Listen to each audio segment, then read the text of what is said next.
Дали новата контраразузнавачка служба ќе биде само половична реформа ако се земе предвид дека премиерот Зоран Заев се уште не назначил директор на Агенцијата за национална безбедност. Законот за реформираната УБК е донесен пред 2 недели, но се уште нема одговор кој ќе застане на чело на контраразузнавачите. Дали пролонгирањето значи нови калкулации и пазарења, бидејќи прво се проби рокот за отпочнување со работа на агенцијата, а сега и со изборот на директор.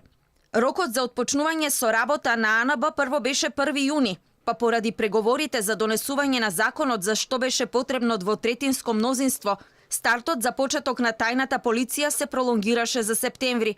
Сега се пробија и роковите за избор на директор. Првично требаше да се именува во мај.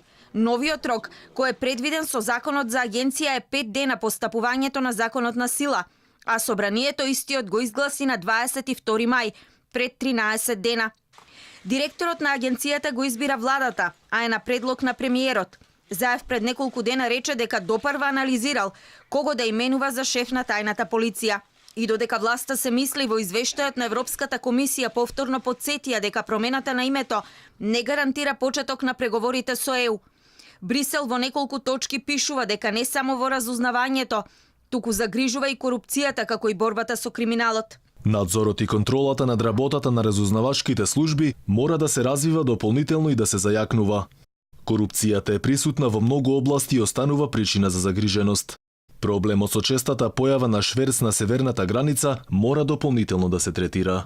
Законите за реформираните безбедносни служби му даваат големи овластувања на премиерот.